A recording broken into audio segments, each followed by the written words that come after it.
Hello and welcome to Rock Paper Shotgun. Matthew here, and I've been playing the Surge 2 and getting my arse kicked, or more specifically, getting my arse chopped off by whatever this is. It's far from the hardest Souls-like you'll play this year, Sekiro says hello, but I've got some quick tips that got me through the first 15 hours of the game. After that, you'll be sufficiently leveled up and equipped to take on most things. I'll be looking at useful upgrades, top equipment picks, and boss tips. If you want something specific, timecodes are in the description. If you only want to watch a little bit of the video, that's fine, but if you do find it useful, I'd love if you click the thumbs up and subscribe to Rock Paper Shotgun.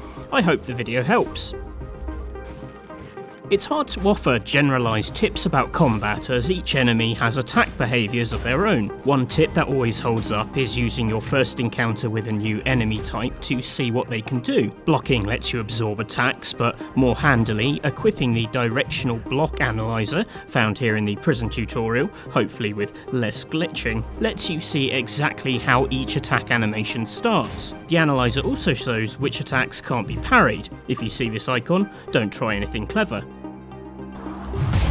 More importantly, you want to limit combat to one-on-one encounters. This means drawing enemies away from groups by edging towards groups until you catch someone's eye. If everyone comes after you, just back away until they lose interest, then edge forwards to catch your target's attention as they retreat. Or you can lure enemies from crowds with the drone, just target them and fire a shot. It's basically the Bloodborne Pebble. Ammo is tight, so I use the drone like this rather than trying to kill outright, although you can use the drone to do long distance limb cuts. Just select the limb in question and hammer the fire button. One quick tip, holding down the block button doesn't drain stamina, but it does stop it from regenerating. Thanks to the power of the directional parry, the temptation is to hold the button and wait for enemies to come to you. That's fine if you've got a full stamina bar, but if you've been dodging and attacking, you might find yourself with less stamina than you hoped. This is especially important when enemies require multiple deflects to stun. Make sure to drop the block in between moves so you have enough stamina to manage further attacks. Every time you dump tech scrap in the med bay to upgrade, you have the choice of investing 2 points in health, stamina or your batteries. For my money, it's all about the stamina and a bit of battery. The damage enemies will be doing to you is so big that the tiny incremental boosts in health just aren't worth it early on. I tend to split it that for every 4 points I put into stamina, I put 1 into the battery. Investing in stamina lets you pull off more evasive moves and land more attacks when you have that window of opportunity. There's nothing worse than dodging or blocking and having no juice to counterattack. Investing in the battery improves the effectiveness of the VULTR injection, which is what I rely on to balance out my short health bar. With a shorter health bar, it becomes important to bank your health injections. When you have full health and a full bar of battery, pressing the injection button banks that charge for later use. As you upgrade the health injection, you'll be able to bank more charges and get automatic charges when leaving a medbay. Get into the habit of storing injection charges. Listen out for the beep beep beep, as that's a full battery charge that's about to drain, so hit B on the controller or 1 on the keyboard. You do find an automatic inject charger in the prison that automatically turns a draining battery into an injectable, but it's a waste of a slot for something you can be doing yourself. The really important bit, even if you are only missing a tiny bit of health, if you have multiple battery bars, it's worth healing that tiny dent so that you can store the rest of the batteries as charges. This is particularly good in boss fights, where running away, healing and then storing can give you a big advantage, but more on that in a second.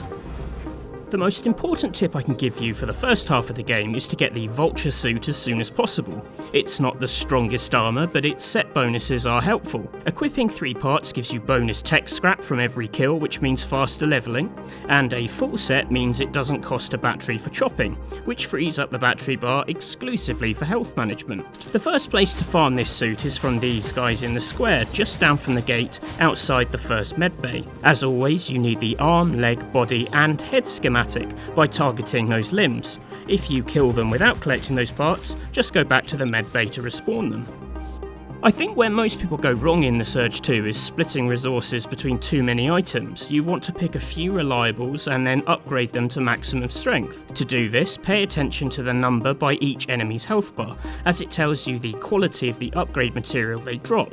Level 2s drop level 2 upgrade material, which will upgrade armour or weapons to level 2 quality, and so on and so forth. Because of this, each area has a natural level cap. In the opening streets you'll find level 1s and 2s. In the docks you'll meet level 3s. Downtown streets beyond this security gate have level 4s, and then level 5s are in Gideon's Rock. So your first job in each area is to grind your chosen equipment to that level. The quickest way to do this is to find an enemy near a medbay. In the opening area I use our VULTR friends. In the docks I use this guy and his friend in the next room. Downtown I like this level 4 chap on the bridge. And in Gideon's Rock I just grind away this statue just outside the medbay. Keep respawning them with the medbay and go after the limbs you're missing. You'll need 3 body parts, 3 head parts, 6 arms and 6 legs for each level.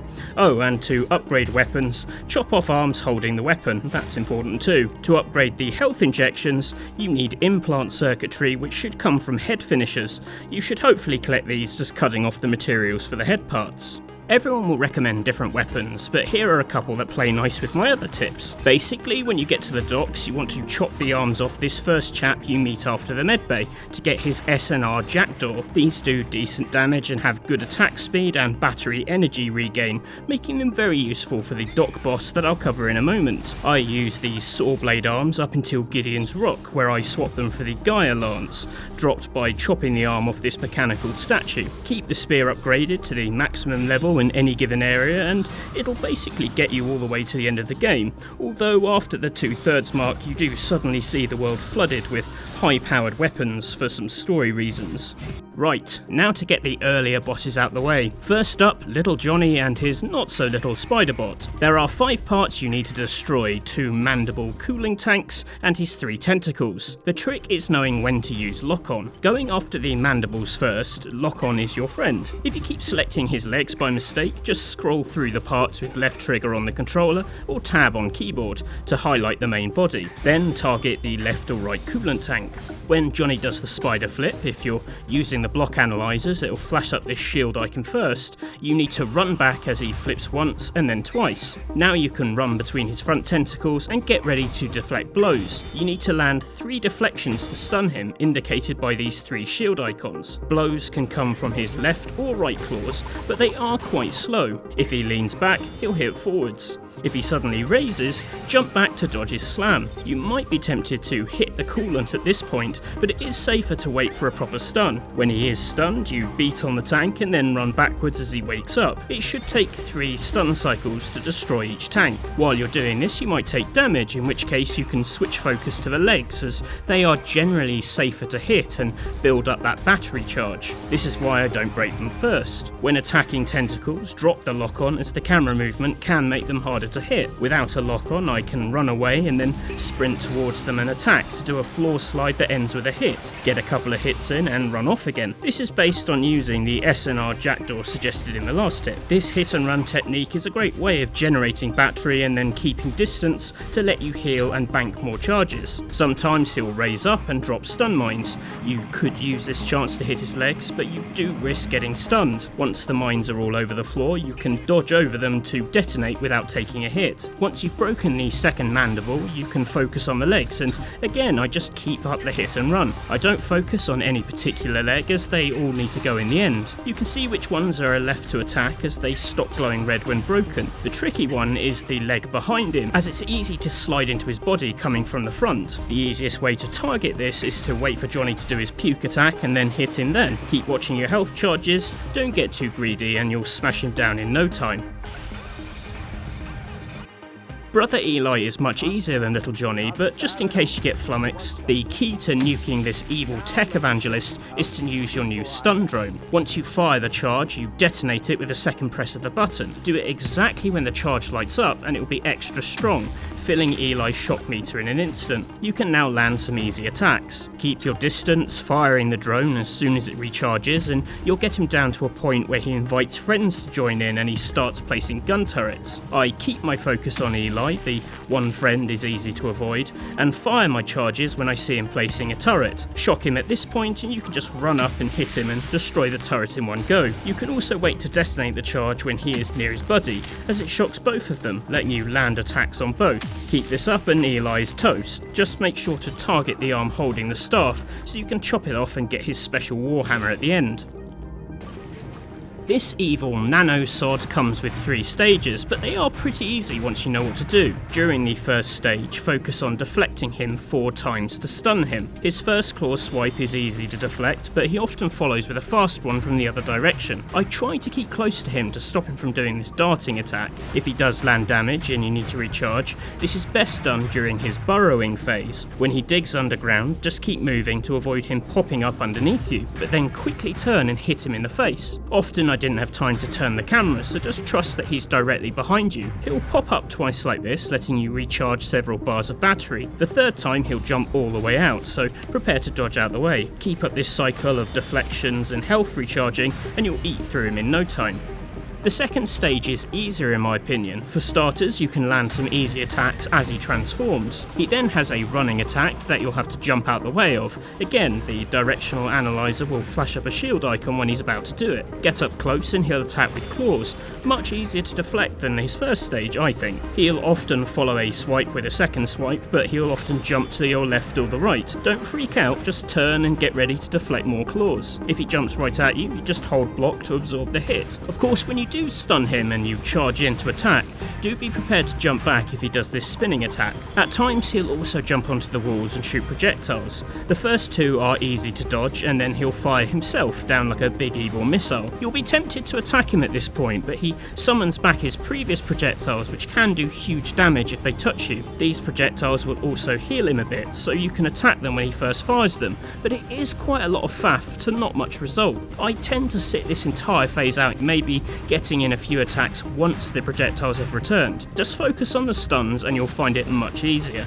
The last phase is where I finally ignore stun deflection and work on good old-fashioned dodging and attacks. His attacks leave the area around his feet covered in nano damage, which makes up-close fighting quite tricky. I find it much easier to ignore his claws and attack him as he recovers from his jumping slam or his sliding shoulder budge. Both moves leave the floor covered with nano nastiness, but if you use the Gaia Lance with its nice long range, he's very easy to poke from afar. Just keep dodging his nano attacks and jumping back from the claws, and he becomes much easier to fight.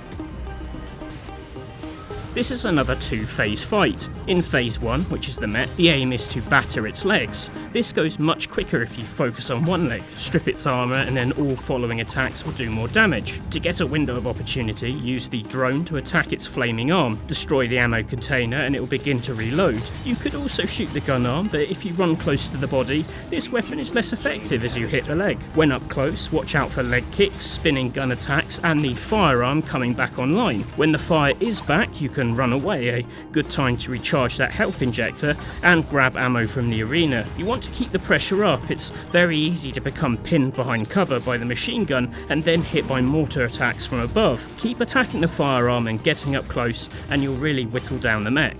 The second phase is harder if you try to deflect his attacks as they come fast and they hit really hard. The best technique is to keep your distance to lure him into doing his jump attack. You can't deflect this, but if you dodge left or right at the last minute, you can turn and attack him during his recover. Basically, repeat this process, backing away and attacking after his attack. Always moving means it's much harder for the broken mech to shoot you from afar, which is another risk of trying to stand your ground. Repeat the jumping trick and this guy goes down in no time.